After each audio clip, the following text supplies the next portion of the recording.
And today we're going to look at two stories. The first one is about a tower, and it's in the book of Genesis, the 11th chapter. Go ahead and read it. If you're not familiar with it, check it out. The story about the Tower of Babel. And the world at the end of this first story is more recognizable to us than the world at the beginning, isn't it? A world where people have a hard time understanding each other. It makes you wonder, has it always been like this? And why is it like this? And does it have to be like this? Imagine with me, somewhere, sometime, before stories were even written down, a man sits by a fire after the family meal and his little child snuggles in next to him. As the child looks out to the west where the sun is setting in the distance, she asks, "Papa, does anybody live on the other side of that horizon?" "Yes, child," he says. "Are they like us?" she asks. "In some ways they are," he says, "but in many ways they're not." "What do you mean?" she asks. And he starts to tell her a story about how everyone in the world used to speak the same language, but she interrupts him. "You mean some people don't speak like we do now?" "That's right," he says. "Then how do they understand each other?" And he tells her something about understanding that she won't actually understand for years to come, but she'll remember how it piqued her curiosity when he said, "If you want to really understand someone, you have to learn to understand them regardless of the words that you both are using." And eventually, laced through with her many questions, he gets around to telling her the full story that his mother had told him when he was a child, and the one that his mother's father had told her as a child. The story that he told his daughter would have been a version of the story that we read today, though not like it exactly.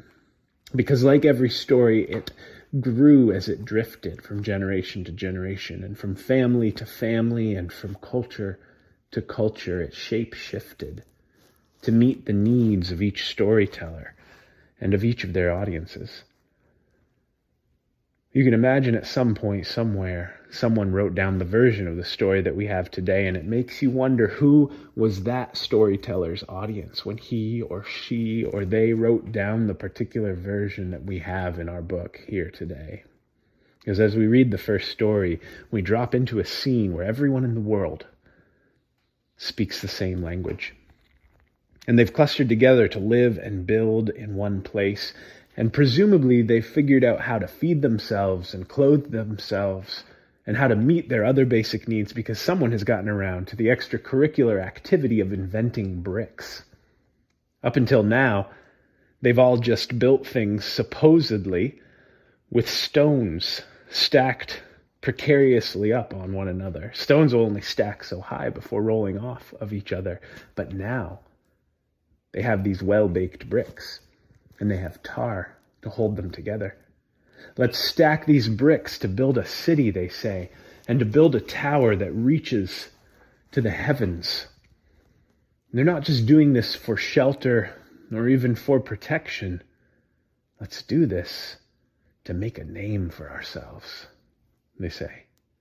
But God scrambles them up in the story. God makes it so that they can't understand each other and can't cluster together to build their own personal little empires. So they spread out and they abandon their tower, and the name that they wanted to make for themselves is forgotten. The first audience of this version of the story was a nation in exile. The Hebrew people had been displaced from their homelands by the mighty Babylonian Empire. In that context, someone began writing down these ancient stories for their people in exile. And when this exiled audience hears that God confused the people of Babel and frustrates their endeavor to build a tower, the Hebrew people are hearing a story about their oppressors, the Babylonians, being routed by God. They're hearing a story about how God is against the empire. They love this story. The more you look for it in stories about the God of the Bible, the more you'll begin to see that God is always finding ways to poke holes in the persistent human impulse to build an empire, whatever form it takes. And it does take many forms. For the Babylonians are long gone by the time we get to our second story. This one is in the book of Acts, chapter 2. The Babylonians are gone, but the people are still all scrambled up, still talking past each other more so than to each other. They're still living their lives in the shadows of empire, living against rather than with one another. Nevertheless, a small group of people has gathered with hopes and a vision for an alternative way of living and being together. Their vision is inspired by the life, the death, and the subsequent reappearance of a recently executed Palestinian man who had some radical ideas about divine love and about liberation from the ways of empire. You can go ahead and read that story in Acts chapter 2. And you'll see that the same spirit that hovered over the winds of creation is the spirit that blew in like a gale force and stirred up that small group of people gathered in Jerusalem. It's the spirit that prompted them to understand one another, each speaking in their mother tongues. It's the same spirit that scrambled the efforts of the people of Babel. This spirit swoops in often to heighten the drama and compel the movement of many stories of the Bible and elsewhere. It's not always predictable. We call it Ruach and Pneuma, Sophia, Shekinah. It's the same spirit that lingers at the threshold of your own becoming, the thresholds of your growth and your creative contribution to this world. The creative spirit is lasting and mighty. It is a Holy Spirit. It moves the world. It shapes the world, and it will not be defeated by any destructive drive. It will not be eclipsed by any ego-driven endeavors. As you'll recall, the creative spirit was already there at the beginning. It is always already among us, and it is always already within you. But when we look around and see the world the way it is, we have to acknowledge that the creative spirit is not always present in the ways that we live, in the ways that we treat each other, that we treat the world, and that we treat ourselves. It takes skill and grace to live by the Spirit. What I mean by that is that it is common to live in conflict with the mighty and lasting Spirit of creation, but there is a way to live aligned with the power of that Spirit. And that's what Pentecost Sunday is about. Living according to the power of the Holy Creative Spirit rather than against it. Though you'll begin to see once you've tasted what it is to live by the Spirit that underneath everything else, it's really what every day is meant to be about. Pentecost Sunday just invites us to look directly at what it is that compels a life lived by the Spirit. And these two stories of the tower and of the tongues are the perfect stories for us to be looking at to discern what it is that compels a life lived by the Spirit, because one of them shows us what it looks like when we forget the creative spirit within us, and the other shows us what happens when we remember. In the story of the Tower of Babel, I can't imagine that God is trying to keep the people from their creative impulse, or from the desire to pursue proximity to God, even as they understood God, or from the desire to make home for themselves in a particular place with particular people. I don't imagine that God was preventing or protecting the people of Babel from any of these things in the story. And yet, God scrambles their efforts to build what they were building. Why? Well, to answer this, it helps to remember that God is usually concerned more with a person's motivation than with their behavior. Read that again. Let it sink in and don't get distracted by whether or not you actually believe in God. God is usually concerned more with a person's motivation than with their behavior. Which isn't to say that behavior doesn't matter, just that there are always distracted and incoherent motivations behind every errant act. So what was motivating the people of Babel? The story tells us that we may make a name for ourselves. Put simply, they wanted to be famous.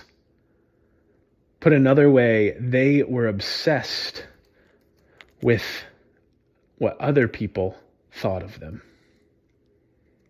And making something out of that obsession, creating in order to center yourself in the world, this motive is counterproductive to true and lasting creation. In other words, if you're obsessed with praise or critique, in the end, you will create nothing that lasts. You might succeed in making a name for yourself. You may emblazon your name in bright gold lettering on high towers. Your name may indeed be renowned and recognized the world over, but if it's renown that drives you, your creation will not last. For the creative spirit will spill out of the object of your making, and your legacy will be nothing but a husk of infamy. So, we were not created to be famous, and yet we bear the image of a creator who delights in relation. We are meant in some way to be known, to have names and stories that are lived alongside of others who also have names and stories. We are meant to be with one another. The creative spirit of God did not make us to be anonymous. We were not made to be famous, but neither were we meant to be anonymous. So what is it that motivates a life lived in alignment with a lasting and mighty creative spirit? It's simple, really. Not famous, not anonymous, but generous. We are made and moved by the holy creative spirit to be generous. Do you see it? In one story, when the people want to make a name for themselves, to build a personal empire, they lose their connection with the spirit of being generous. They stop being oriented toward one another. They stop understanding each other. They stop creating together, and they move away from one another, estranged. In the other story, people have come together from all over the place, and even though they speak different languages, there is a spirit in their midst prompting them to understand each other. It's a creative spirit that connects people across vast lines of difference. There's more to it than being against empire, though that's certainly a good place to begin. The holy creative spirit is never just against something, it's always also for something. Later in the story about the tongues and the wind, which is actually a continuation and redemption of the first story about the tower, we learn this. Everyone around was in awe. All those wonders and signs done through the apostles, and all the believers lived in a wonderful harmony, holding everything in common. They sold whatever they owned and pooled their resources so that each person's need was met. You remember what the little girl's father said by the fire at sunset? If you want to really understand someone, you have to learn to understand them regardless of the words that you both are using. The universal language of the holy creative spirit is the language of being generous, of looking at those around you and longing to contribute to their fullness.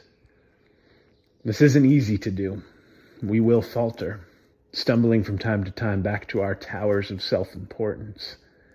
But the wonder of the movement of the creative spirit in our lives is that we never run out of opportunities to look past the impulse to make a name only for ourselves and look instead toward the common good.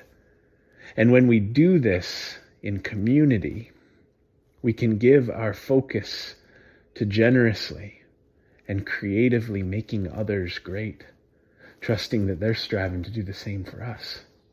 That's a beautiful thing. It's how we just might live in wonderful harmony.